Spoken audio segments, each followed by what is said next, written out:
What's up, San Diego? Good morning to all of you out there on a marine-layered covered San Diego on a Labor Day weekend. Tomorrow is Labor Day. Hopefully, all of you are enjoying your weekend in a safe manner. Get ready to talk some Padres baseball with you, some college football with you. Local college teams got some victories yesterday. University of San Diego beat Cal Poly at the FCS level. It's a huge win for Brandon Moore and his coaching staff in year 2 at the helm at USD. And in his first year at the helm at San Diego State, Sean Lewis got a victory yesterday for the San Diego State Aztecs, which was great. Aztec Fast started off a little bit slow yesterday. Wasn't that fast. But as he mentioned on the Andy Nelson show on Friday, it was going to take a little bit of time. It's going to take some time. So don't freak out yet. But the Aztecs got the victory yesterday over Texas A&M Commerce, which is good. They started to really wake up a little bit more in the second half. But, you know, a lot of things that obviously need to be fixed before they continue the season. And we'll talk more about Aztec Fast and San Diego State football in just a little bit. But I wanted to get that out there. Obviously, college football is in full force now. We are in that transition time where football started to take over. People are doing their fantasy football drafts. And this show is going to start transitioning to a football show as well. Obviously, we still got a lot of Padres baseball to discuss and talk about. But as I mentioned before, San Diego State wins 45-14 over Texas A&M Commerce. A little dicey there at halftime. 6-3 lead for Texas A&M Commerce at halftime. But the Aztecs scored 42 points in the second half to really wake up the Aztec Fast. So good for San Diego State. Got the first win. Danny O'Neal, was about to say rookie quarterback, but really freshman quarterback, true freshman quarterback, 22 of 33, 214 yards, 2 touchdowns, no picks, which is great. Rushing on the ground, Marquez Cooper, who they got from Kent State, who was with Sean Lewis at Kent State, 27 carries, 223 yards, and 2 touchdowns, along with 47. So nice little rushing attack as well. In terms of your receiving leader, Luis Brown, the 4th, 3 receptions, 91 yards, a touchdown, along with 44. Defense shined. They showed up and showed out yesterday as well. So good win overall for the Aztecs. Again, started off a little slow, but we'll talk more about them in just a little bit later on in the show. Padres had a little bit of a rough one yesterday. Jumped out to a 2-0 lead in the top half of the first inning. A Jake Cronenworth bomb to get things started. Jake Cronenworth, obviously the former Ray prospect who the Padres acquired from the Rays, doing some damage at the Trop.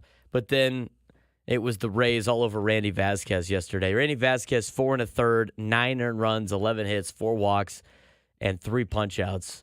It's never going to really get it done. And for the Padres right now, I mean, your 5th starter, Matt Waldron, wasn't getting it done. Randy Vasquez was, kind of getting it done. I think you can throw out the conversation or maybe the topic of discussion. Who do you want to keep more long-term? Is it Randy Vasquez or is it Matt Waldron? I think Randy Vasquez has a lot more upside. He's younger. He doesn't rely on a he doesn't rely on a knuckleball to get guys out. So, for me, I think Randy Vasquez has more upside. I think both of them, with the way their contract structure is, are better off on the Padres than potentially shipping one off. I don't know why you would do that unless you think you could trade, someone at its height. But, both Randy Vasquez and Matt Waldron have both already reached relatively their trade value, height right now at this point of the year. Obviously, they're not going to trade anymore. And I don't think you're going to get any more height for the offseason. So until they start turning it around next year, there's really no trade value there. But those are your 2 5th starters until Yu Darvish officially comes back. And until Yu Darvish officially comes back, then, you're going to have to roll with Randy Vasquez or maybe Matt Waldron again or Johnny Brito or what have you as that 5th starter. Yu's not supposed to come back until mid-September. That was last updated yesterday. Again, he threw 4 innings in a controlled game environment at the team's spring training complex in Peoria against Reds minor leaguers on August 30th. So that was Friday. He faced 18 batters through 66 pitches and reported after the outing that he felt well. Manager Mike Schultz said reports on how Darvish threw were very favorable. Veteran right-hander's next step would presumably be a rehab start. Darvish was reinstated from the restricted list on August 23rd, with the club subsequently returning him to the injured list. Darvish was dealing with the groin and elbow injuries earlier this season, but he says those injuries have subsided and that his placement on the injured list is strictly a matter of ramping up. So ramping up is you, Darvish, and you're just going to have to tread water. And that's exactly what the Padres have been doing, and that's exactly what I want to talk about. The Padres are treading water right now in this playoff push. That's not necessarily a bad thing, by the way. Is it good in terms of trying to win the division? No, it's not. But the Padres at this point, with the way that the Dodgers are playing against the Arizona Diamondbacks, which is a benefit for the Padres to an extent. It'd be even better if the Padres can win today, and I'll get to that in just a second. But the way that the Dodgers have really cooled off the Diamondbacks, and the Padres are tied with the Diamondbacks, and in a thick race, a really tight race with Arizona to try to get that top wild card spot and host a playoff game, I think that the Padres are in a better spot right now to try to win the top wild card spot than is to try to catch the Dodgers. If the Padres wanted to catch the Dodgers right now, this treading water is not going to work out. Being 6 games out of a division lead. Again, with the division and just with games back, if you want to play it from the safe perspective, when you look at 6 games back, again, it's not like you have a really good week and they have a really bad week. To account for the Dodgers to lose 6 games in a week is ridiculous, on top of you winning 6 games in a week. But if you start looking at the way the schedules play out and how teams win series and lose series, it's easier to just count it as series. In order to make up 6 games in the standings, you have to win 6 series in a row, and the team you're trying to chase has to lose 6 series in a row. And then you are tied with said team. Now, obviously, there's a little bit of a mix when you got a couple 4 or 2-game series mixed in there, which the Padres, in fact, do. Padres don't have any more 4-game series, but they do have a 2-gamer against Seattle. As for the Los Angeles Dodgers, I don't think they have any 4-game series left either after this weekend. But the amount of series that are left, it's just the month of September. Padres have, as well as the Dodgers, 8 series left in September. So if you want to catch the Dodgers, in the month of September, LA is going to have to lose 6 out of their next 8 series, and the Padres are going to have to win 6 out of their next 8 series. That's just to tie the Los Angeles Dodgers. If you tie the Dodgers, you're in a good spot because you've already won the season series against the Dodgers. So I guess that's not necessarily the worst at this point in time. But being 6 games back, that's how you have to look at whether or not you think you could catch those guys. Again, it's not impossible. I mean, the Dodgers could have a bad week somewhere here or there, but I don't think that's necessarily going to be the case. If you look at who the Dodgers are playing to finish out the season, after this weekend against Arizona, which is not counting towards this, not counting towards these 6 series that you have to outdo them in.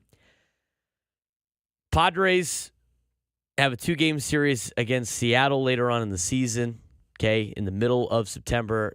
The Dodgers have a 2-game series against the Angels. So in the only way where that series even counts is if the Padres sweep the series against Seattle and the Dodgers go 1-1 against against the Angels. That's the only way that series would count towards this being better in 6 of the 8. So you could just throw those 2 out because the likelihood of that happening are very slim. It's more likely that the Padres and the Dodgers both do the same thing in those series. And by the way, if the Padres lose a series and the Dodgers win a series, then it's over on one of those. Then you have to make up another one. Because if you win 6 out of the last 8 series and the Dodgers lose 6 out of the last 8 series, you're in a good spot, but that's assuming that you don't lose any more ground. So let's throw out the 2-game series. Dodgers got to play the Guardians. That's a possible loss of a series, but then they got to lose. Out of these 7 series left, the Dodgers would have to lose 6 of them. Cleveland, the Chicago Cubs, Atlanta Braves, so far not the worst, Miami Marlins, okay, Colorado Rockies, San Diego Padres, Colorado Rockies.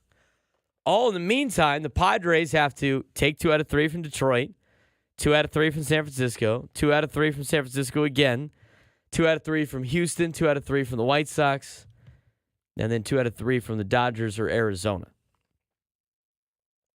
I'm not saying it's impossible, but what I am saying is it's not really part of their problems.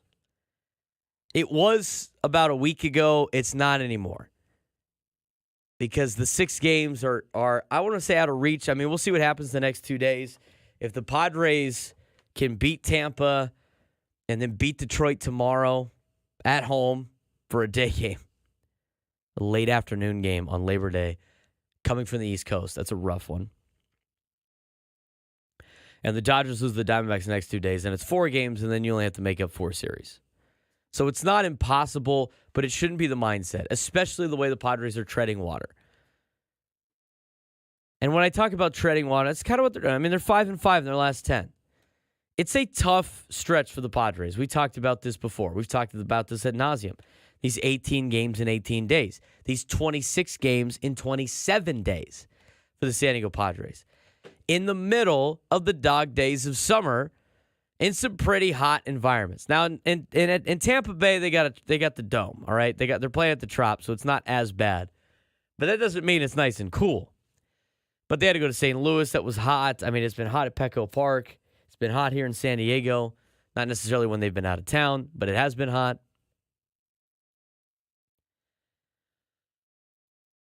But for the Padres right now on this 18-game stretch, it's okay to tread water. That's exactly what they're doing. They're maintaining their spot. They're tied with the Diamondbacks ahead of the wild card standings.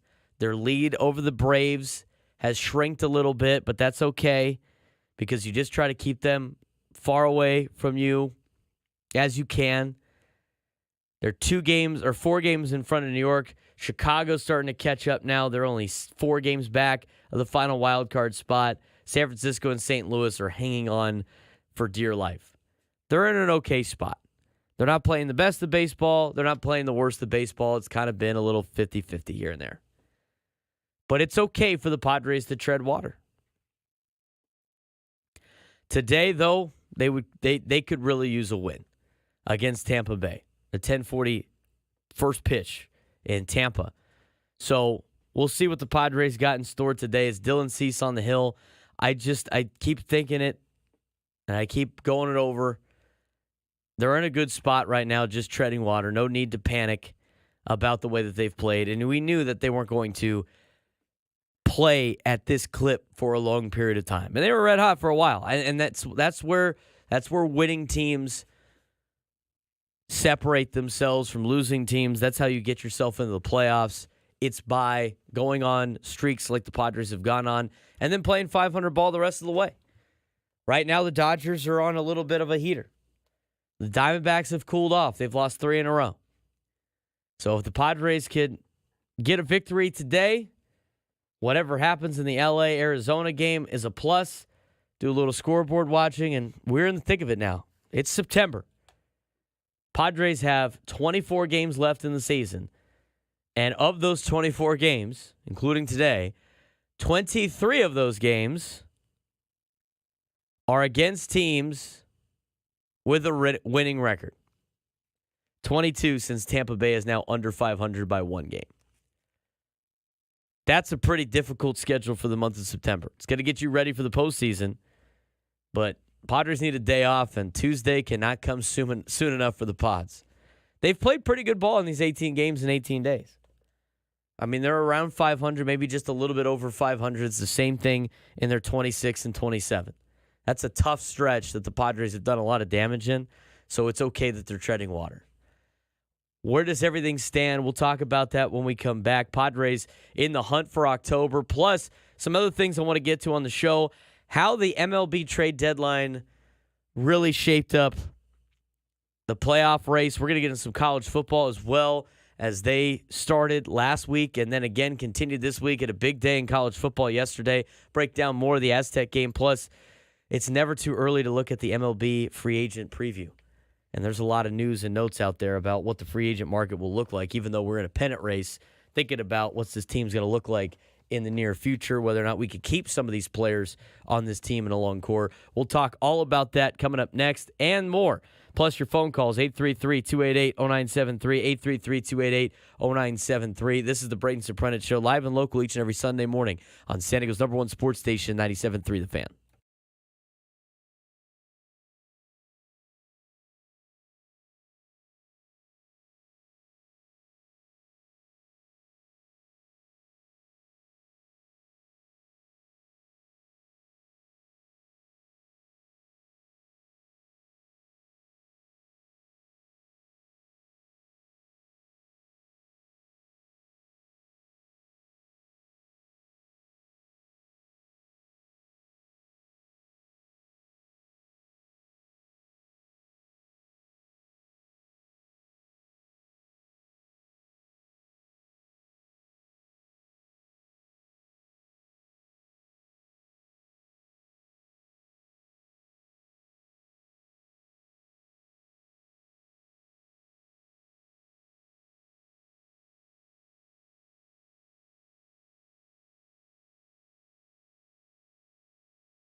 Welcome back to the Braden Surprenant Show, live and local each and every Sunday morning on San Diego's #1 sports station, 97.3 The Fan. San Diego Padres treading water right now. It's not necessarily a bad thing. We're talking about that earlier in the show.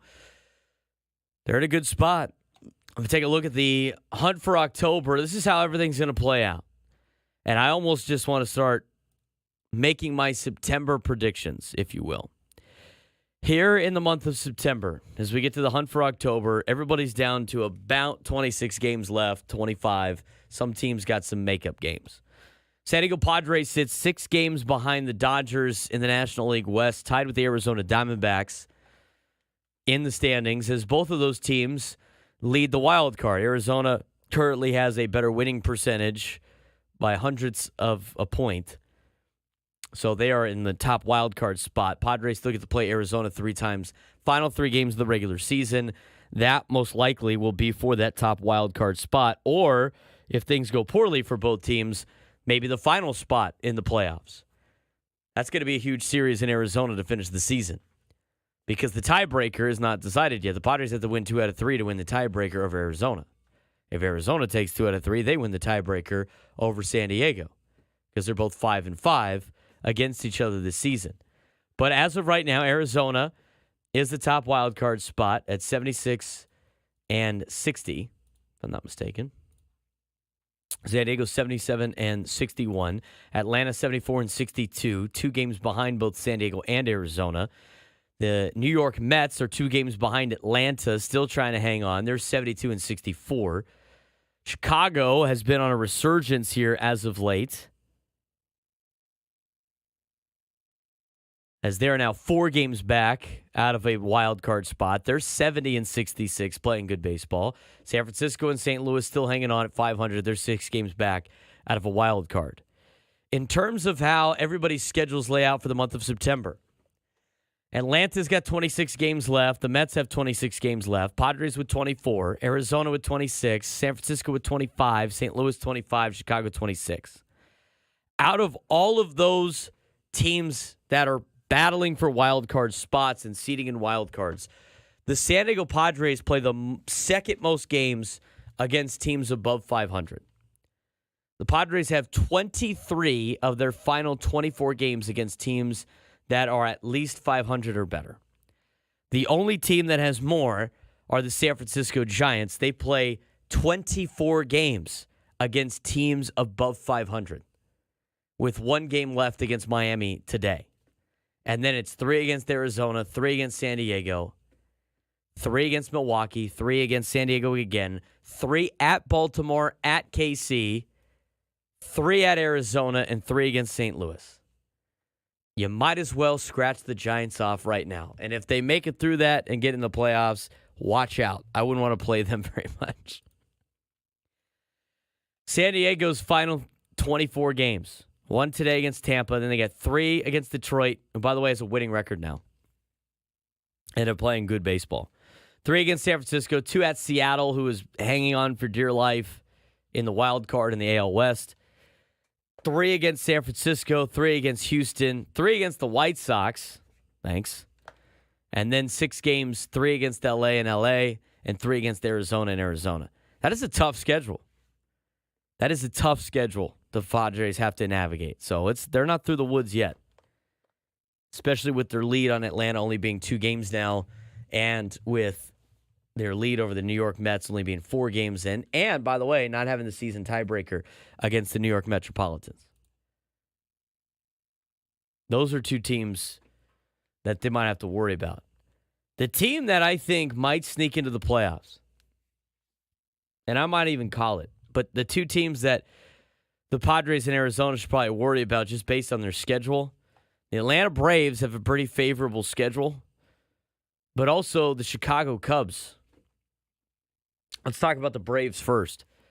Atlanta, in 26 games left in the season, they got 1 against Philly today, which could be anything.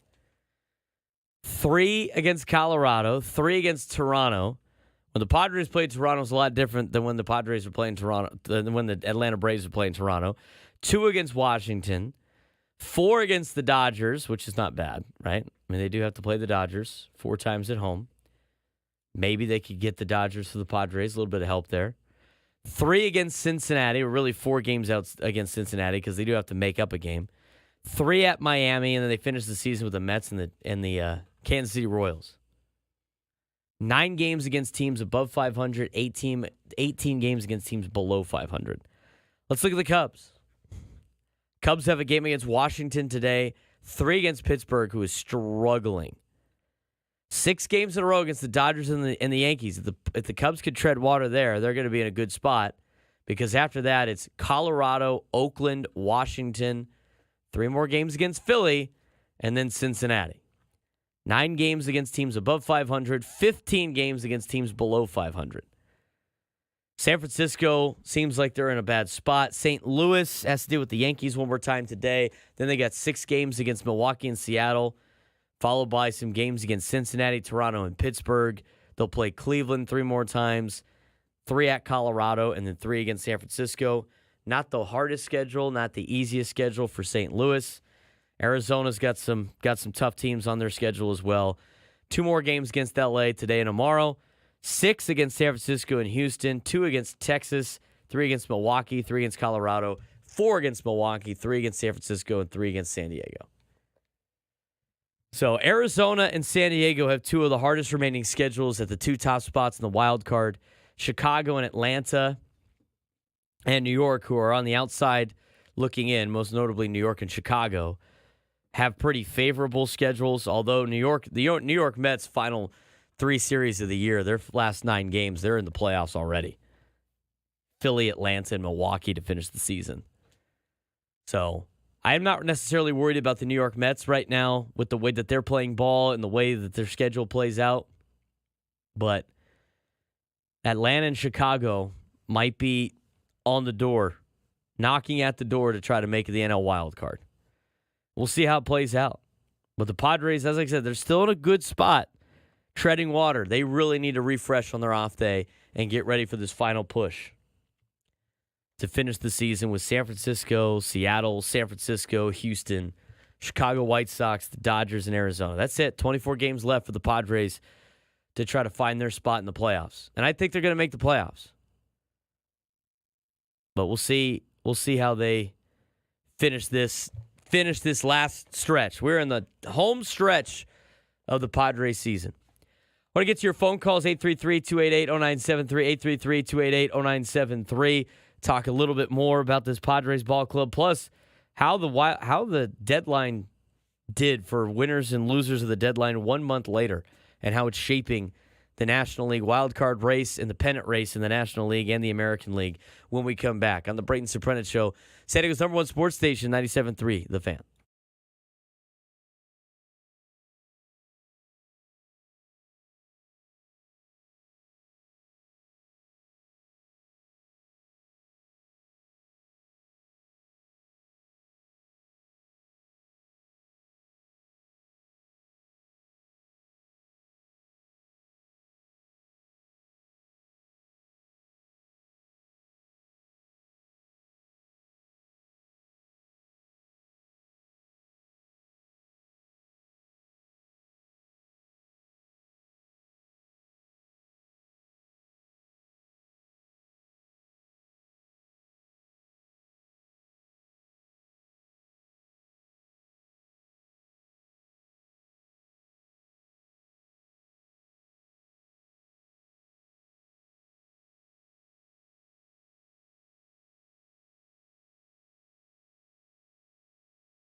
Welcome back to the Braden Surprenant Show, live and local each and every Sunday morning.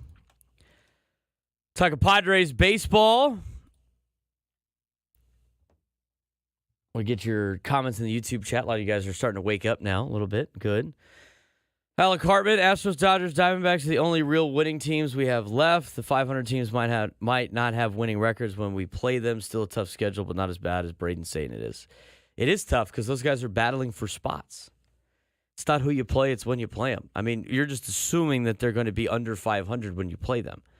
But we were assuming that the Padres are going to play the Detroit Tigers when they were under 500 for the majority of the year, and now they're over 500.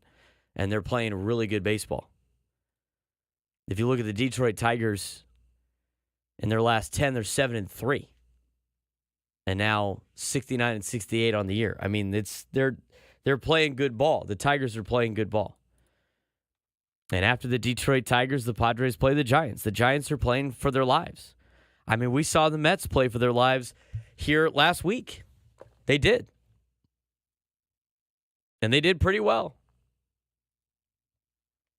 So you're playing teams that have their backs against the wall, and they're desperate. There's a video that goes around on social media every year with one of our local coaches here in San Diego. Coach Kurt Hines down at Coronado High School. Now, it was got a little crazy in his halftime speech, but it's still a good fire-up speech. He backed himself into a corner, trying to tell his Coronado Islanders about how dangerous a man is when he's backed into a corner. And right now, the dangerous teams that you got to deal with are the ones that are backed in a corner. The Detroit Tigers, not so much. They're just kind of hot right now. The San Francisco Giants, they're backed in a corner at 68-69 on the year. They're backed into a corner. Bob Melvin has been 500 now the last 2 years. Expectations in San Francisco where they were going to compete for a playoff spot. He's got one of the best pitchers in baseball in Blake Snell, a second year in a row. But San Francisco's backed into a corner right now trying to fight their way out. And always against the Padres, it's going to be tough. Those are going to be tough games. The Seattle Mariners are backed into a corner. They're 4.5 out of a wild card spot. They're right there in the thick of things in the American League West. Seattle's 5 games back out of the West. They made some moves at the deadline. They're backed into a corner. Houston trying to hold off Seattle after coming back from a bad start to the season. Chicago White Sox stink. I mean, I'll give you that one. Dodgers and Diamondbacks are battling for spots. It's not an easy schedule. It's not like you're playing the Rockies. Well, I guess the Rockies would be tougher for the Padres, but the Rockies, or they're playing Miami again, or the Chicago White Sox twice. I mean, they got to play some good teams. We're going to get out to your phone calls, 833-288-0973, 833-288-0973. Let's go out to the South Bay. Kevin in Chula Vista standing by. Kevin, what's going on? How's your holiday weekend going? No, we got off to a pretty good start last night, watching San Diego State go from trying to be competent to fast. So that was not a bad way to start. So good for them, and congrats to the kids out there and Coach Lewis, and hopefully they can go onward and upward from here. So it's good for them. So that's a good way to start the weekend. Hey, Braden, so here's the question. You're the statistical guru of the station, I think, and I appreciate that very much, by the way.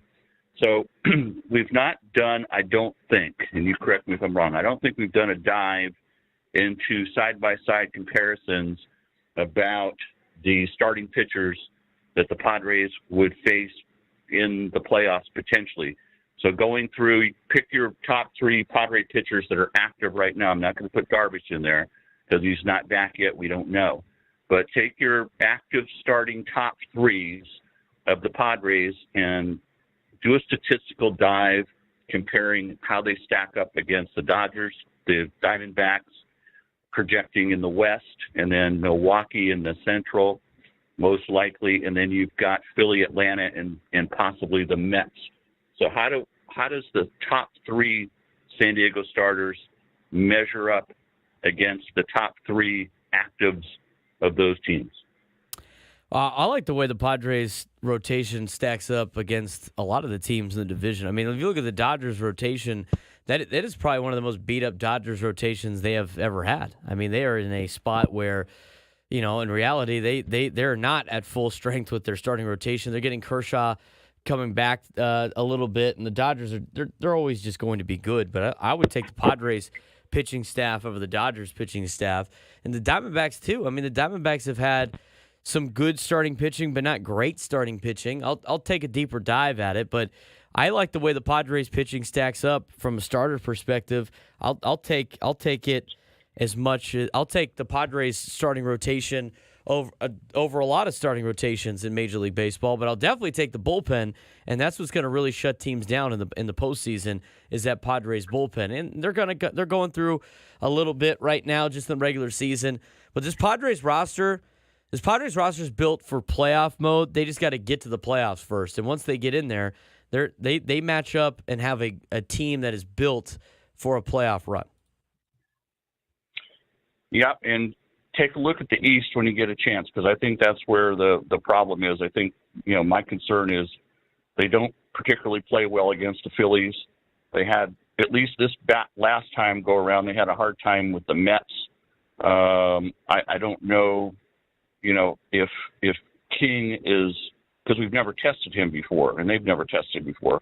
How far is he going to go? What's Joe going to do? The wild card to all of this is Yu Darvish. If Yu Darvish can come back and give us Yu Darvish of his historical proportions here, then that's going to help tremendously. And I think the one other wild card to all of this is, what does Fernando do when he gets back in the lineup? If Fernando can come back and be a shot of energy, which this team needs a little bit, because you've got some tail off coming from the likes of Jake and Profar's falling back a little bit.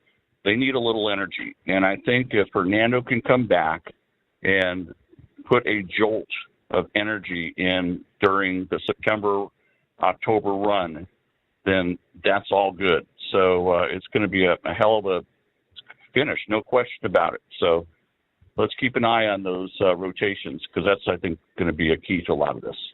Well, Kevin, I appreciate the phone call. Thanks again for calling in. We'll talk to you next time.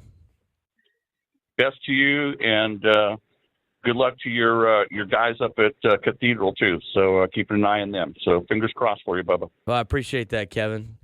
Don's off to a 2-0 start.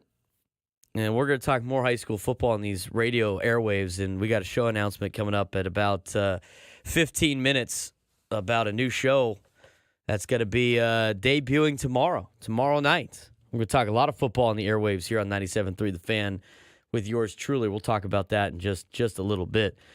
Don's got a victory over Chaminade on Friday. It was a good game for us. It was fun. Always great beating a team from L.A., being down here in San Diego. Love doing the beat L.A. in different facets, right? Not just taking care of the Dodgers, but beating all the Dodger fans in high school football, huh? How about that? Don's did pretty well over the weekend. We'll have some more high school stuff later on, not necessarily on the show. I do think, I mean, if you look at the Padres rotation, Dylan Cease is a frontline starter, and I'll take him against a lot of pitchers in Major League Baseball, especially in Game 1 of a playoff series. Even if you don't have Yu Darvish, and you're going to get him back, and I think Yu's going to be lights out. You go with Joe Musgrove 2 and Michael King 3. Possibility. Martin Perez has been serviceable. I think he's probably better off in the bullpen as a long relief guy in the postseason. But I like those 1, 2, 3. I think you start running into a little bit of issues with the number 3 starter in Michael King, just because he hasn't pitched this long before in his career. He hasn't put together this long of a season. He hasn't pitched this many innings before. But when you start looking at the rotations and how everything plays out for the San Diego Padres and potential matchups, I like their spot. I mean, the Phillies, they don't match up well with the Phillies. At least they haven't. And they haven't played the Phillies well at all in years. And they're going to have to overcome that if they want to be able to, win a world championship or a National League pennant. They're going to have to go through Philadelphia or hope somebody else does. But Philadelphia has really come back down to earth after a great start to the season. They would be the only rotation that I think would be better than the Padres, at least on paper. Without really taking a deeper dive into things, that's who my pick would be. I think the Padres have a better team from top to bottom than the Dodgers do in a lot of different facets. Do the Padres' top three stack up with the Dodgers' top three? No. I'm not even going to try to sell you that. Being on the Padres flagship station and from San Diego, right? A little bit of a homer, right? When you're thinking about it blindly from this perspective, they don't have a better top three. There's nobody in baseball who's got a better top three than the Dodgers do, with Mookie Betts and Shohei Ohtani and Freddie Freeman in some type of order. But the Padres do have a better batting order from top to bottom than the Dodgers do. But the bottom half of that order stinks. You got a bunch of guys hitting under 200. I mean, that team is a feast or famine on the top half part of that order. From a rotation perspective, I mean, it's good, but it's not great. I mean, they'll get good outings. I mean, it's the Dodgers. They're a well-fined, well-tuned organization. They're going to find success. But the rotation doesn't necessarily scare me. Padres have gotten the better of it more times than not. Are you looking at the starting rotation? I mean, Gavin Stone's good. Tyler Glasnow back on the injured list. I mean, Walker Buehler's been struggling all year. Bobby Miller's been struggling all year. Clayton Kershaw's back. He's okay. I think the Padres have a better bullpen than the Dodgers do. The Padres have a better rotation than the Dodgers do. And from start to finish, the lineup's better. I wouldn't say in no way the Padres have nothing better than the Dodgers. That's just foolish. I mean, look at the rotations. Padres have a better rotation. The Dodgers' rotation has not been playing very well. Jack Flaherty, 3.49 ERA. All right, cool. It's not the usual rotation that you're used to seeing out of the Dodgers. I mean, the bottom of the order is just not good. I mean, they continually give Kike Hernandez at bats. The guy's hitting 216 with a 626 OPS. They got three guys in their batting order that are under OPS plus of 100. I mean, Chris Taylor has had a miserable season. James Outman was terrible before he got sent down. Austin Barnes up to 250 now. I mean, but they got a lot of spots that are under 100 on their OPS plus. They're not that scary. I don't think there's a lot of teams in Major League Baseball that are scary. I thought the Phillies were, and then they came back down to earth. Why? Because most teams play 500 ball for the majority of the season, and then they go on some runs. You look at Philadelphia's rotation, I would say Philadelphia's rotation is probably better than the Pods. Zach Wheeler, Aaron Nola, Christopher Sanchez has been pitching well. Ranger Suarez, Taijuan Walker hasn't been great, but he's a veteran fifth starter. They haven't been awful. They've probably been the best rotation in the National League. But to me, if you start stacking it up, I'll take the Padres pitching staff against a lot of pitching staffs, especially if you add Yu Darvish to the bunch. Especially if you add Yu Darvish to the bunch. I want to get back to your phone calls, 833-288-0973, 833-288-0973. Let's get to Mitch in New Jersey. Mitch, what's going on? Brandon, how you doing? Well, it's been a while. How's everything? It's going well. Very busy, Mitch. Got a lot going on, but I'm young. I can do it, you know? I think you're going to get another show. You said on Mondays at high school. I mean, I'm loving the high school out there in California and, of course, the Pac-12, even the Mountain West. I mean, the ex-Pac-12 teams did quite well, especially the quarterbacks. And I hope your high school is doing well. You said Cathedral, the 2-0? Cathedral Catholic's 2-0, Mitch. We're off to a good start. Got a big game against Mountain Point from Arizona in the Honor Bowl coming up next weekend. I just hope all these good quarterbacks in California do not choose Alabama or Georgia, please. Anyway, I think it's hitting. You know, Kershaw is on he's got a broken toe or bone spurs in his, he left because of he's on the injury list now. Was that 10 days, 15 days? So I never seen a team, and I'm including football, with so many injuries. It's comical. But I think it's the hitting. I mean, their team is winning with hitting, and it's hard to believe that both Cronenworth and Brofart having a better year than Mr. Manny Machado, who's never hit 40 home runs in the season, and he's not going to do it this year either. Even though he's been coming on pretty strong, he'll get his 100 RBIs. A little disappointed in Manny Machado, and I just can't wait for Tatis to come back. I think I hit, of course, yardage too, of course.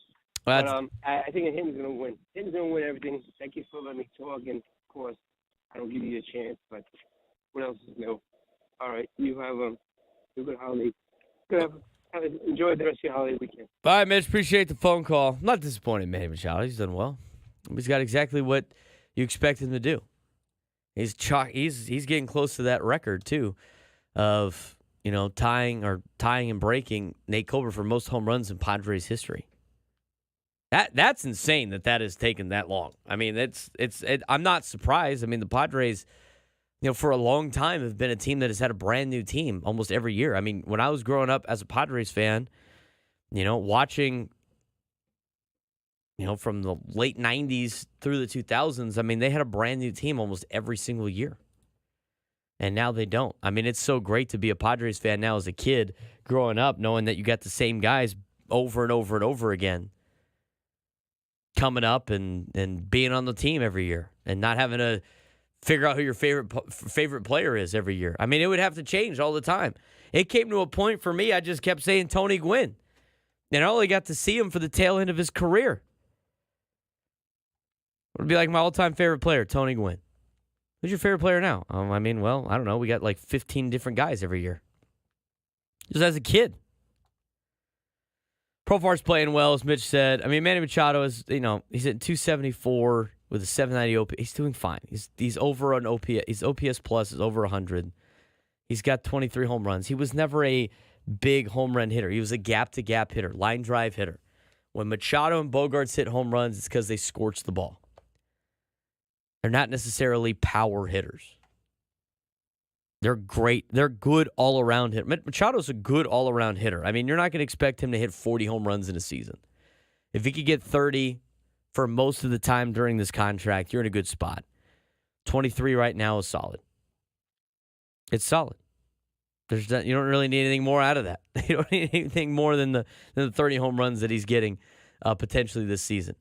You just like to see him break Nate Colbert's record for most home runs in a Padres career. It's incredible to me it's taken this long. But he's hunting it down. Home runs, Nate Colbert has 163. Machado now tied with Adrian Gonzalez for 161. Second most all time. So one more home run, he'll be in second place by himself. Two more, he'll tie Nate. Three more home runs, and the Padres home run leader in the history of the Padres will be Manny Machado. You know who's number 10 right now? It's Fernando Tatis Jr. I mean, think about that for a second. I mean, Manny's at 161 right now. The guy plays almost every day. And he's been on the team since 2019. Fernando has been on the team since 2019 at the big league level and has not even come close to playing every day. He had the suspension. He's had the injuries, multiple injuries. He's been in the IL for a long time. That's not a knock on him. He's still very young. You're going to get all of his prime years as he's under contract for a long period of time. He is already 10th all-time in Padres home runs. 120 home runs. He's only 43 behind Nate Colbert's 163. I mean, Fernando's going to blow past that. And so is Manny. You got Manny on this team for another 9-10 years. He's going to blow past that record of 163 home runs. I can't believe that has stood the test of time. I can't believe it, and I can believe how that has stood the test of time for as long as it has. I mean, you would have thought with some of the players the Padres have had that they have been able to get up to Nate Colbert. I mean, you even had a guy in Greg Vaughn at 50 in a year. Top home run leaders, Nate Colbert, Adrian Gonzalez and Manny tied for second. Phil Nevin, Dave Winfield, Tony Gwynn, Will Myers, Ryan Klesko, Ken Caminiti, and now Fernando Tatis Jr. Manny's a couple home runs away. We'll talk more about that. Plus, Got some news to report. Brand new show coming your way on San Diego's #1 sports station, 97.3 The Fan, starting tomorrow. Talk about that next.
Welcome back to the Braden Surprenant Show, live and local each and every Sunday morning.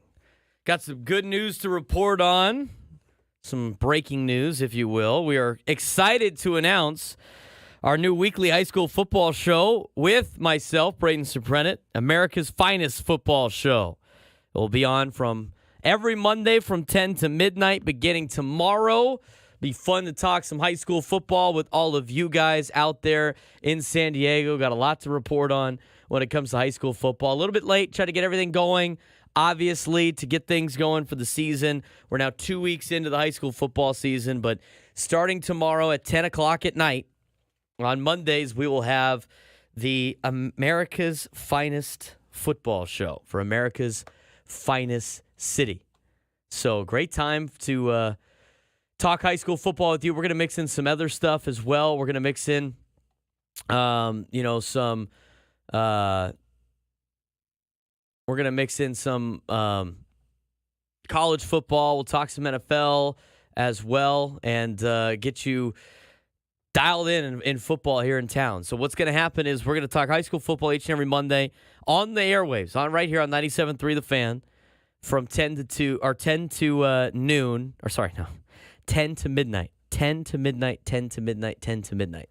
A little late night action for some high school football on Mondays. It will be on the radio, and then on Thursdays it will re-air on YouTube. So if you missed it on Mondays and you want to watch it on Thursdays and kind of get that refresher right before the Friday night action, we will also have that on Thursdays. I will be in the chat on Thursdays to talk some high school football with you. We'll talk some college football as well. Talk about Aztec Fast and a lot of different things in the high school football, college football, and a little NFL. But it's mostly going to be high school. It's dedicated to the high school kids doing the high school show. I love talking about high school football. Growing up on a high school football sideline here in town, coaching high school football now, playing high school football. It's a fun time here in San Diego, and we love our high school football. So looking forward to that opportunity. Big thank you to Adam Klug for letting me put that together on top of the show that I have right now, and look forward to be able to talk about that tomorrow. It's going to be a good time on the high school football show. So I'm looking forward to it. It should be a fun time, and want to get all of you to join in, all of your local high schools. I know every time we bring up the mascots of the high schools, you guys are fired up on the chat during the Andy and Elston show. But want to be able to put that together for all of you, and it's going to be fun. I'm going to enjoy it. I can't wait for it. So that's what we're going to be doing. That's the big show news. We kind of teased it on Friday on Andy and Elston, but it's going to be a great time. I'm looking forward to it, and looking forward to talking football with all of you guys. I'm Braden Surprenant. This is the Braden Surprenant Show, live and local each and every Sunday morning. I'm trying to do multiple things at once. Shout out to the Fantasy Football for Losers group who are drafting right now. It's my dad's fantasy football league. I've now played in it the last 3 years. And they draft every Labor Day Sunday morning at the Bond residence, James Bond's residence. Yes, that is a real person, James Bond. Shout out to my dad's high school buddy, my Uncle James, who's hosting my dad and his high school friends and some other friends in his fantasy football league out there in East County. They have the greatest spread. They got the board. They got all the donuts. They got all the other things that, James does a great job putting together a great spread. And he does so well putting together a great spread that he usually misses on a lot of his picks, but that's neither here nor there. But they're doing a draft right now. I'm in the league. I am trying to draft right now while doing a show, which some people have done in the past. I don't know how you could do that. I don't know how you could possibly draft while hosting a radio show. It is very difficult. I think I'm on the clock right now, as a matter of fact. And the cool thing about this draft and why I'm taking my time while I talk to you, and I have been trying to get all these messages across while drafting for fantasy football. I don't think you understand how difficult that might be. And this is not like tooting my own horn about how difficult this is. I'm trying to draft. We have some programming notes. I'm trying to break some news on a new show. I got Padres roster moves that we haven't even gotten to yet. I'm hosting a show, and by the way, I'm drafting a fantasy football league. And it's not one of the... Here's the thing about this league. It's so dumb that it's fun. Like, everything that makes this league dumb makes it fun and hilarious. Because every time I explain this league to somebody, They go, that is so stupid. Why would you do it? I mean, because it's aggravating. It's hilariously aggravating. This is a touchdown-only league. They have added a couple of things with yardage, but it's a touchdown-only league. So when you're playing fantasy football, and these guys have been doing this for a long time. I mean, they are OG fantasy football players. Like, they used to calculate the scores in the box scores. They'd have to wait for the paper to come out to have all the box scores and be like, all right, this is how we did. Touchdown only, which means if Jalen Waddle has over 200 yards receiving and he catches like an 80-yard bomb and gets tackled at the 2-yard line, he gets nothing. 0. No points. He gets no points. People freak out when I talk about it. They freak out. But the reality, it's aggravating. It's so aggravating when it happens to your team. But at the same time, when the guy that's in the lead has their best player get tackled at the 1 3 times, or march down the field with one player, it's like, oh, Kelsey. We're going to take him out. We're going to throw it to some other guy. He gets the points. As you may imagine, the most frustrating thing would be to have a running back that played for the New England Patriots during the Bill Belichick era. Sonny Michel. Nope, we're going to take him out. We're going to have somebody else run the ball. See, look, now they're commenting in the thing. Now I'm just dragging it out because now I know that they're listening to the show and they understand that the whole draft is held up. I will say this. James Bond, shout out to James Bond, took a long time to make his picks. And then I had to redo it on my sheet here, and I'm trying to make my picks as effortlessly as possible with what we have available, what I have readily available, and what I have left to draft. So I'll be making the pick as best possible right now as I try to break some news to you and get to those roster notes as well. I want to get your phone calls today, 833-288-0973, 833-288-0973. This is the Braden Surprenant Show, live and local each and every Sunday morning. As the Padres will be underway at 10:40 a.m. Pacific time today as they play their final game against the Tampa Bay Rays before coming back to welcome the Detroit Tigers. They have an off day on Tuesday. Somebody in the chat asked, why is that? I'll talk about that in just a second. But we're going to make our pick. Oh, I picked it on the wrong thing. Hang on. I got to make my pick on the actual draft board, which is a lot harder to find guys and do things on that. But that's what we're going to do as I try to do multiple things at once today. But there we go. He's been picked. All right. Time for a reset. Padres made a roster move. I'll let the draft continue as it may be. Again, touchdown-only league, which is very hard to do. Very, very asinine league, but it's fun because of how painfully frustrating it happens to be. Padres roster move. This is very intriguing to me for the San Diego Padres. It was only a matter of time before the Padres finally did this. And now, in the process, they had not sent down a catcher for it. So here's what the Padres have done. They have optioned Randy Vasquez to AAA El Paso. Again, today, by the way, you can add an extra roster spot. You got 2 extra roster spots. So the Padres have optioned Randy Vasquez to AAA El Paso after last night. They have recalled Tom Cosgrove to the bullpen. Need a little bit extra bullpen help since you don't need a 5th starter for a while because you have an off day on Tuesday. They have selected catcher Elias Diaz to the Major League roster. He will wear number 15 for the Padres. It is added to our roster. So the Padres now carrying 3 catchers. They have designated Lake Bacher for assignment. So Lake Bacher will be no more unless he clears waivers. And they have reinstated Wandy Peralta from the 15-day injured list. So Vasquez down, Cosgrove replaces Vasquez. They designate Lake Bacher for assignment in order to select the contract of Elias Diaz. And they have reinstated Wandy Peralta from the 15-day injured list to add the extra guys to the roster. So the added guys to the roster are Elias Diaz and Wandy Peralta. Tom Cosgrove has been recalled as they have optioned Randy Vasquez down to AAA El Paso. Bullpen gets a couple extra arms today. Oh, we got additional moves. They've selected the outfielder Brandon Lockridge to the 40-man roster and optioned him to El Paso, transferred Stephen Kolek to the 60-day injured list, and signed infielder Nick Ahmed to a minor league contract. Wow. Interesting. Nick Ahmed, now part of the Padres organization. I wonder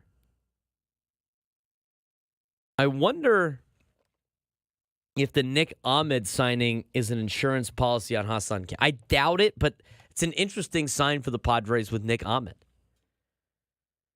I'm just glad, this is just kind of a personal thing.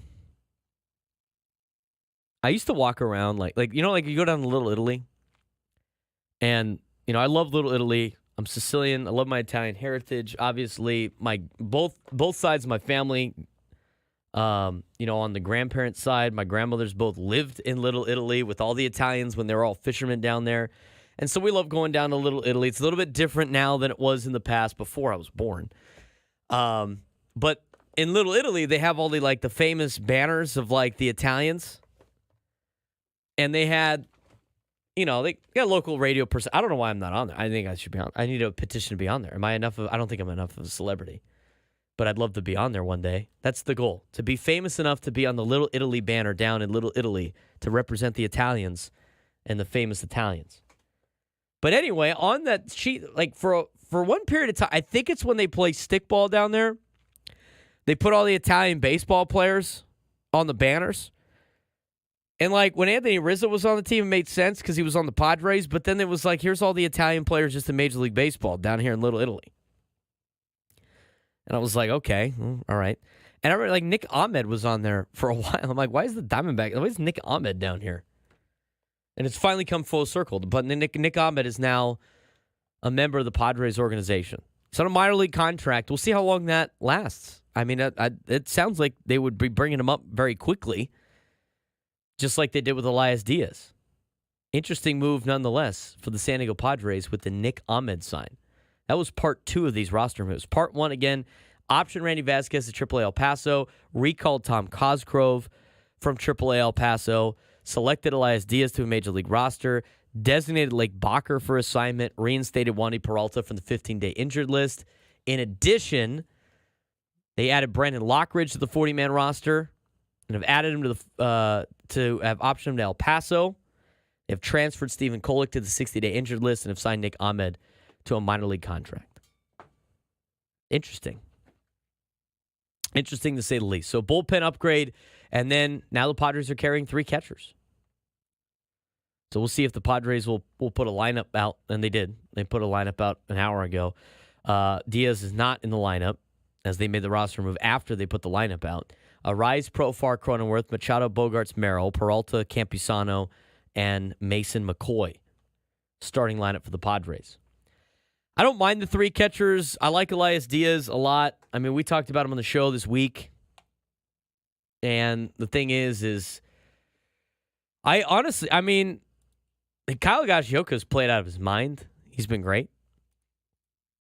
But honestly, I'd like to see Elias Diaz in a playoff lineup more than I'd like to see Kyle Higashioka. I think Kyle Higashioka is one of those players that is the best when he is a backup catcher. I think it's better when he's a backup catcher than he is as a starter. I think he's been great. When people were on him early in the season, like, oh man, this guy can't play, whatever. I'm like, he's a backup catcher. He's serviceable as a backup catcher. Elias Diaz started. I mean, the guy was an All-Star MVP a couple of years ago. He was on the All-Star team last year for the Rockies. He was hitting 270 when they DFA'd him. They just didn't want to pay him. And they're making Rockies making Rockies moves. He was going to sign with the Giants. Didn't think he was getting enough playing time. I think it was more that he knew that the Giants are probably not in a better spot than the Padres are. So we'll see what Elias Diaz could do. I'd like to see that guy get some at-bats very quickly here. But interesting roster moves for the Padres. A lot of them to get to break down. We'll talk about those when we come back. We'll also get back to your phone calls, 833-288-0973, 833-288-0973. I'm Braden Surprenant, trying to do a radio show, draft a fantasy football team, talk about my new America's Finest Football show, and much more on the Braden Surprenant Show live and local each and every Sunday morning from 8 to 10 on San Diego's #1 sports station, 97.3 The Fan.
Welcome back to the Braden Surprenant Show, live and local each and every Sunday morning from 8 to 10, going the full 2 hours today, as we will have Sam Levitt and company for the Padres, Equator SoCal Padres pregame show coming up at 10 o'clock, top of the hour. Getting ready for Padres and Rays. Should be starting at 10:40 Pacific time, as it will be Dylan Cease on the hill for the Padres. And the Padres try to take 2 out of 3 in Tampa, which would be good for San Diego. The results of the Diamondbacks and Dodgers game, regardless the next 2 days, should be a benefit to the San Diego Padres. I think at this point now you're rooting for the Dodgers to just take care of business against Arizona so you can separate yourself from Arizona and have that lead over the Diamondbacks. I mean, being 6 games out of the division with the Dodgers, again, I said on the open, you have to view things in terms of games back in a race. And I used to do this too a long time ago, but the reality is you have to view it based on series.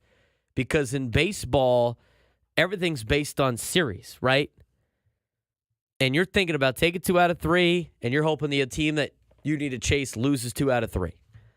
You know, your odds of winning the first 2 games and them losing the first 2 games, but then flip-flop. I mean, the thing is, if I win 2 games in a row and the Dodgers lose 2 games in a row, the Padres are 4 games back. But then on the last day, if the Dodgers win the game and the Padres lose, then it's back to 5. So in the 3-game series, the Dodgers lost 2 out of 3 and the Padres took 2 out of 3. In what order it happened doesn't really matter. You have to win the series and the Dodgers have to lose the series, and you have to do that 6 times in order to catch them. That's where you're at with the Dodgers. Now, of course, if the Dodgers lose the next 2 days and the Padres win the next 2 days, it's back down to 4. And then the series after this weekend change a little bit, or you only have to win 4 series before the Dodgers lose 4. The other wild card, of course, is you get to play the Dodgers 3 times. Now, those almost count as double. If you take 2 out of 3 from LA, you're leaving there with 2 games. Or at least 1 game. You're picking up 2 games. So you're only picking up 1 game. So the Padres trailing the Dodgers by 6 games, you probably need them to beat the Diamondbacks today. And worry about getting that second spot and hope the Dodgers collapse at some point in time, which is definitely not necessarily the greatest of strategies. I've said it before with the division. I think the division would be icing on the cake. I think it would be, it would be nice. I think it'd be a good treat to the fans. But at the same time, it doesn't really matter in the way things are right now in Major League Baseball with expanded playoff and with everybody's playing everybody every single year. It doesn't really matter. The last 2 6 seeds in the National League have gone on to win the National League and make it to the World Series. The last 2 6 seeds, the last 2 teams that just got hot at the end of the year. I mean, Philly got hot at the right time a couple of years ago. They snuck into the playoffs and went to the World Series. The Arizona Diamondbacks last year, same thing. They arrived a little bit early, played out of their mind, snuck into the playoffs, made it to the World Series. That's not necessarily the best plan of attack for everybody, but you just got to get in. If you have a tournament roster, you just got to get in. And the Padres have a tournament roster. So, the way things are playing out right now, just got to take care of business. And they got a lot of taking care of business they got to do. Coming up with the schedule that they have to play and the order they have to play in. Want to get back to our phone calls today, 833-288-0973, 833-288-0973. As the Padres again, made some roster moves today. What do you think about Elias Diaz being on the Padres roster? I thought it was only a matter of time. I like the pickup. I think it's a nice pickup. I think if you start looking at this roster for the Padres for the postseason, it stacks up. I think it stacks up with a lot of good teams.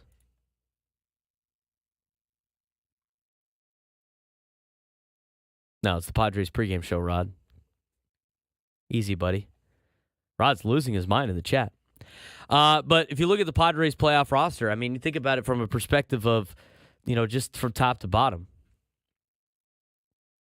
You got, in the outfield, your starting outfield's going to be Profar, Merrill, Tatis. Your infield's going to be, because I think Hassan Kim's going to come back eventually.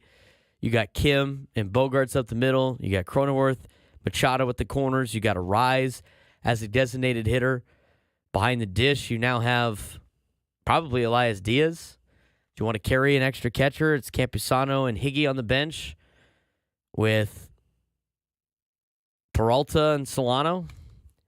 You got a pretty solid lineup there. You got veterans coming off the bench. You got young players participating. Guys like Jackson Merrill. Your rotation's legit. Your bullpen's probably one of the best in Major League Baseball. I don't know what the Nick Ahmed situation is, but Nick Ahmed signs with the Padres on a minor league deal today. That's kind of interesting. Maybe an insurance policy on one of these players. But you'll start looking at this rotation of Cease and Musgrove and King. Add you Darvish back to it. You got Martin Perez as a fifth starter. Your bullpen in the back end with Suarez, Scott, and Adam. Yes, I said it backwards on purpose. But guys in the middle with Estrada, Morahan, Matsui, Brian Hoeing has been great. Wandy Peralta just got activated again.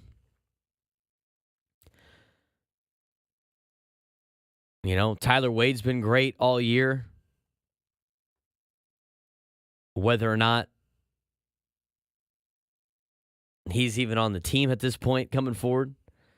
But a lot of great things happening with the Padres with a lot of these roster moves and the way that the roster is being built right now. Still being built. I mean, picking up Elias Diaz off waivers. Not really off waivers. They didn't pick him off waivers. They signed him after he cleared waivers as a free agent to a minor league deal. I mean, he's been good this season. It's not like he's been bad. I think he's going to play exceptionally well for this Padres team, and I'm looking forward to seeing it. We got one more segment left here on the Braden Surprenant Show. We'll talk a little bit about what happened in college football yesterday. We'll also dive into a little free agency for the offseason, plus some moves that happened at the deadline that have really paid dividends for a lot of teams. We'll talk about what teams won, what teams lost as we look a month after the trade deadline. All to come, plus your phone calls, 833-288-0973, 833-288-0973. This is the Braden Surprenant Show, live and local each every Sunday morning on San Diego's #1 sports station, 97.3 The Fan.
Final segment of the Braden Surprenant Show, live and local each every Sunday morning, getting you ready for Padres baseball, which will start with the Eagle Water SoCal Padres pregame show at the top of the hour, 10 o'clock on the dot.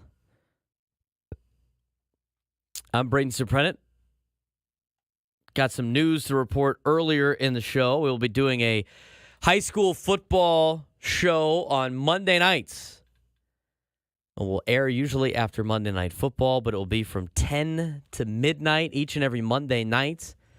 And then it will re-air again on YouTube on Thursday nights. So if you missed it on Monday, we'll have it all covered for you again on Thursday on YouTube. For all of you YouTube people, I'll be in the chat commenting on Thursdays as we get you ready for high school football each and every Friday.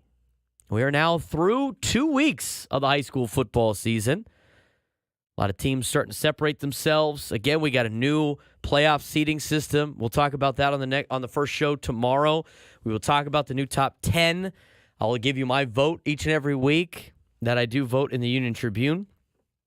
Talk about the big games, get a little bit into recruiting, and we'll talk some of the local college football as well. San Diego State with a win yesterday over Texas A&M Commerce. Aztec Fast started a little slow, but they were able to really figure it out there in the second half. They put up 42 points in the second half. You're going to see some struggles from some of these guys early on, adjusting to a new offense. A lot of offenses, it takes some time to click at the college level. I mean, that's why you see a lot of scores of games that are tight in the first week, especially with teams on the road or, sometimes, some of these schools that can hang for a little bit. The underdogs can hang for a bit. And the difference is when teams get upset, it's when they start making mistakes when the other team starts hanging a little bit. I mean, you look at Arizona last night, they were in a dogfight with New Mexico, who blew a 17-point lead to Montana State the week prior, and then second half just steamrolled them.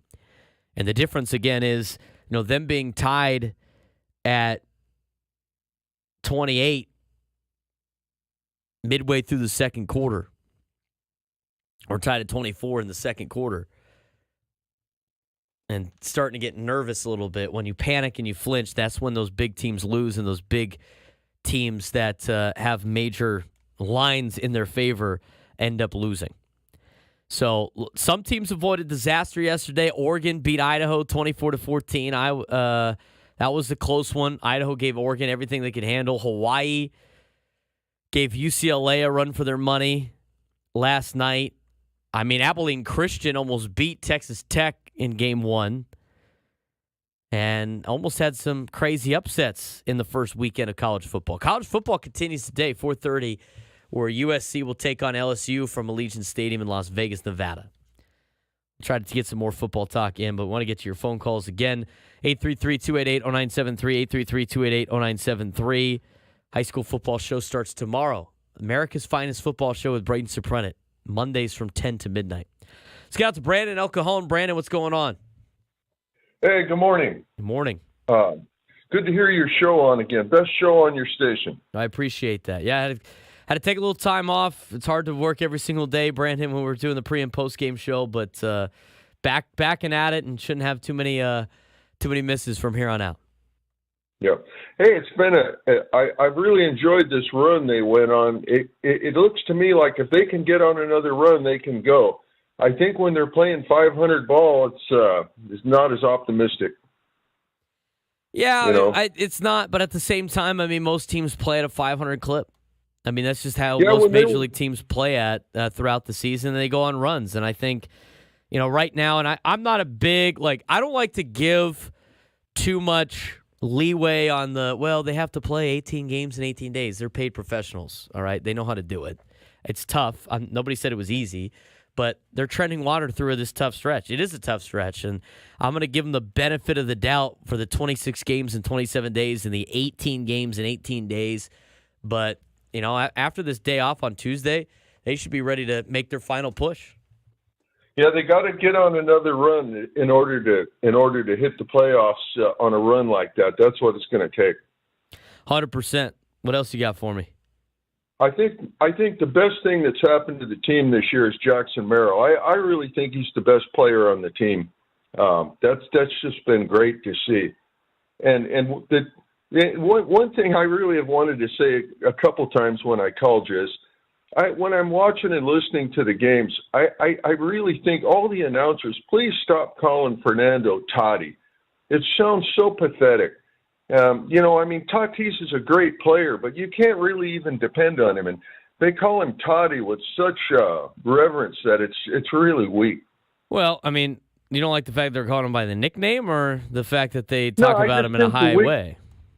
No, I think he's a great player. He's just hurt all the time. I just think that's such a weak nickname that every time I hear it, I go, "Come on," Well, I mean, that's baseball. I mean, most baseball everybody's got the nickname is like guy's last name with E on the end, like Crony, Toddy. Yeah. I mean, you go through it. I mean, there's a lot. It's baseball speak, as they say. Guy's got a dip in his mouth. Hey, Toddy, get over here. That's just kind of how they talk. I mean, that's just the way it is. And with the broadcasters, I mean, most of the broadcasters are employees of the Padres, and they travel with the team. They're around the team a lot. I mean, I just from personal experience as a broadcaster with another team with USD Baseball, obviously on a different scale, you're around the team a lot, and they know you as being part of the organization and the team, and everybody calls the guy Toddy, and everybody in the organization calls him Toddy. You call him Toddy, so not overly upset about that. I get where you're coming from, Brandon, but at the same time, it's just they're part of the organization. The entire organization calls them by that name, and those are just kind of the nicknames that a lot of the players get in Major League Baseball. So that's why they kind of do that thing. Not saying it's right or wrong, just saying that's why it comes about like that. No, I understand all that. It's not a big deal either. I think occasionally the Padres have had an issue with another team maybe throwing at Profar and they don't do anything about it, and it's just they need to not embrace the overly softness of it. It's not a big deal. Just my opinion. Oh, yeah, I appreciate the phone call, Brandon. Thank you very much. Let's get out to Nate in San Marcos. Nate, what's going on? Hey, how you doing? I got a couple predictions. I got one that the Padres go on a 4 series sweep. 4 series sweep. As far as hang on. Yeah. What do you mean by like they're gonna win? They're gonna sweep 4 series in a row? Yes. Wow. What's your what's your math on this? How'd you come up with that? Faith. Faith. I also got. We're on it. That's it. You know what? Keep the faith. I like it, Nate. I also got one more prediction. Padres Yankees World Series. Recreate 1998. Get the revenge against Soto. Yep. And Tatis. I don't know what. I think Tatis is. You just called him Toddy, dude. You just pissed off Brandon. Come on, man. Come on. We just had the phone call about the Toddy, and then you dropped the Toddy. Come on. Oh, it's weak, Brandon says. I'm just giving you a hard time. I'm sorry. Yeah, I'm used to the short names, nicknames. My grandfather played semi-pro ball for the Phillies farm team in San Bernardino back in the day in the 50s. So, but yeah, I'm looking forward to the Padres in the World Series facing the Yankees, facing Soto, and should be a good next 4 series sweep. Well, I hope that's the case. I appreciate the phone call, Nate. And if the Padres win the World Series, that would be fantastic. Especially against any revenge against the Yankees would be great. I know an inner young Tony Gwynn Jr. would be all over that. Oh man, my hairs are standing up on my arms right now. So got to get to the playoffs first, Nate. We'll see. Let's see if the prediction goes well. But I'm writing it down right now. Nate with the it's so funny. Immediately with the Toddy comment. Just calls him Toddy. I don't have a problem with that. I mean, the thing is that the broadcasters are with the team a lot. So they're going to call the players by their nicknames because they're part of the organization. I mean, Jesse works for the Padres, Tony works for the Padres, Mark works for the Padres, Don works for the Padres. They're all with the Padres all the time. They're always there. They're in the dugout every day. They're in the clubhouse every day to a certain extent. They travel on the team charter.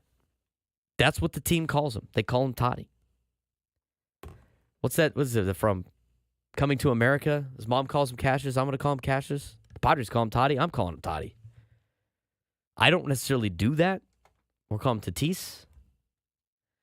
But it's funny in the chat, like on YouTube, Boogie goes, has the shine worn off on Toddy? Sad days. I don't think it has. I mean, the thing is, he's been hurt. I mean, but the injuries this year, it's not even his fault. It's not like the same situation. It's not like, the bike accident and everything, right? That they allegedly said happened or maybe did not happen. It's not like he was out and about doing things that he shouldn't have been doing and he got hurt. He has a fracture in his femur that he was playing on and was still doing really well playing on his femur, being microfracture, whatever the official term was. He's got to be, when he comes back, he's got to be fine. You gave that guy a ton of money with no trade clause. He is on the team. You're going to play him. And as I said to end the last time I had this show, before I had 2 weeks off with the pregame show, Ecowater SoCal Padres pregame show, which will start in about 13 minutes with Sam Levitt.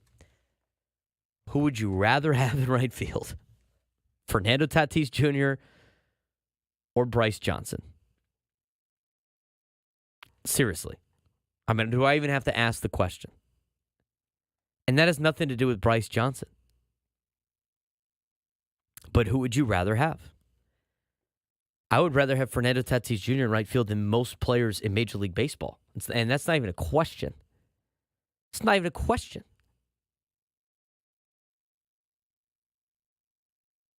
So, the nickname thing is one thing. I don't think the shine's worn off. I think people, especially with it's just how fans are. It's the flavor of the month, right? I mean, that's why the NFL stands for not for long. Because it's what have you done for me lately? That's how sports is. Sports has always been and always will be what have you done for me lately? And so right now, if you think about it, the new flavor of the month here for the Padres is Jackson Merrill. Has Jackson Merrill just surpassed Fernando Tatis Jr. as a player? No. It's not even fair to compare the two. But the reality is, Jackson Merrill is the new flavor of the month. He's doing everything in his rookie season that Fernando was doing, right? He's hitting home runs. He's driving in runs. He's making great plays in the field. I still think it's apples and oranges comparison. He has had better numbers than Fernando in Fernando's rookie year, but he's played more games. But what has been recent? It's been Jackson Merrill dominating for the Padres and being this young phenom player, right? What has been recent for the Padres? Fernando's been on the injured list. He's been on the injured list for a long period of time.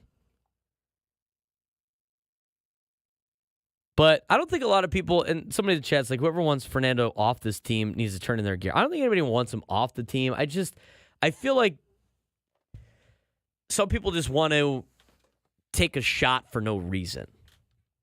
Or just be like, well, I like Jackson Merrill now. This other guy doesn't play. He's never healthy. He's going to be fine. Him and Jackson Merrill going off together is going to be great. It's going to be great. So that's that. I'm still trying to put together a fantasy draft while doing this. We got to get to I'm going to get all my high school football stuff done now too for this week. Yeah, I want Tatis and Merrill together too. It's going to be great. High school football this week. We got the new high school football show starting up tomorrow night from 10 to midnight. Should be a fun time. Normally it'll be after Monday Night Football. No Monday Night Football this week. NFL starts on Thursday. Had some great college games yesterday. College football comes back together again today. USC and LSU will play tonight at 4:30 on ABC. And then Monday, we do have football again. It's Florida State and Boston College will play tomorrow. So even though there's no NFL Monday Night Football, you still have college Monday Night Football to finish off this opening weekend. Quickly talk about San Diego State. Aztec fast was Aztec slow to start the season, but they're going to work that out. And Sean Lewis said that on with Andy Nelson. It's going to take some time. He's got a true freshman playing quarterback, a brand new system for a lot of new players here at San Diego State. It's going to take some time to build it up. And when you're going through that process, at least it's good to get a win, and they're able to beat Texas A&M Commerce this weekend. The seats, I mean, it was kind of empty in the stadium. I think we got to start to get some people to get to the Aztec games. I think Sean Lewis is going to do a good job in getting people to Aztec games because they're going to be fun to watch. And I think you got to have a spot where you're fun to watch, especially in this town, if you want to get people to back college football. But it's a quick turnaround. I mean, they got Oregon State this week, coming up on Saturday. The Oregon State Beavers come to town, and that game will be at 7:30 on CBS Sports Network. Oregon State, even though they're no longer a power conference team, they're still a good football team. And that's going to be a tough tester for the Aztecs. If they can pull that game off, it'll be great. But as of right now, they got a lot to work on. It's going to be tough sledding. They're already one game closer to trying to hit that over. 4.5 wins for the Aztecs was the over-under this season. I think they're going to hit the over. Oregon State, if they beat Oregon State, they're definitely going to hit the over.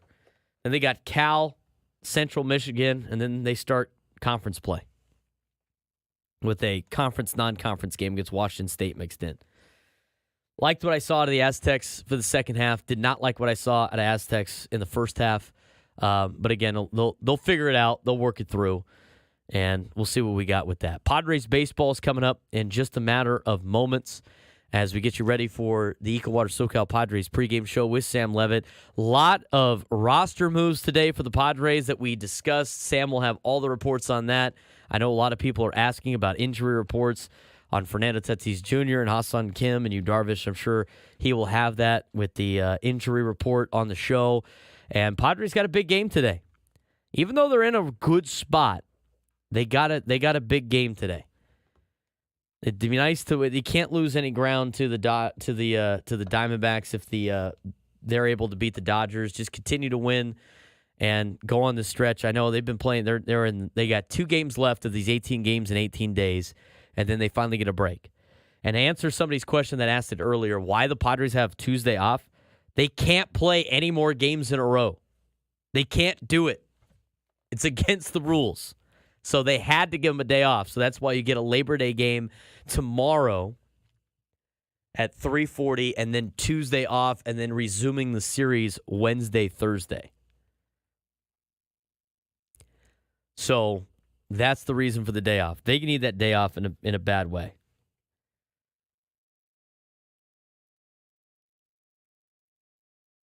Padres, Rays this morning.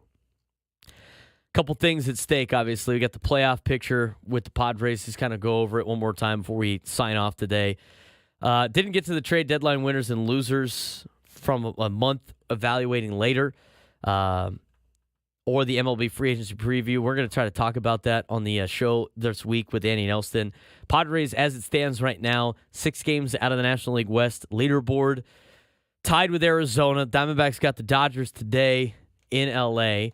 In the wild card, Padres in Arizona atop of the standings, tied 2 games above Atlanta, who has a 2-game lead on New York and a 4-game lead on Chicago. San Francisco and St. Louis just hanging on at 6 games and 6.5 games out, respectively, in the wild card standings. Padres got 24 games left in the season. 1 more game left to really finish off the August side of things, even though it's September 1st, and then really start the 1st of September and the final stretch. I mean, we got 24 games left. The Padres have a lot of games against teams with a winning record. 23 of the next 24 games are against teams that are 500 or better to finish out the regular season and get you ready for postseason play. Things are getting a little bit tighter. It's September baseball, but that's what makes it fun. I wouldn't want it any other way. It's better than being out of it back on, May, whatever it was, like it's been the last couple of years. So that will do it for me. Ecowater SoCal Padres pregame show will come up next with Sam Levitt taking you to first pitch as it's Padres and Rays. I will be back tomorrow with the high school football show from 10 to midnight, and then with Andy and Elston throughout the week. And then I'll see you next Sunday. The Braden Surprenant Show live and local each and every Sunday morning on San Diego's #1 sports station, 97.3 The Fan.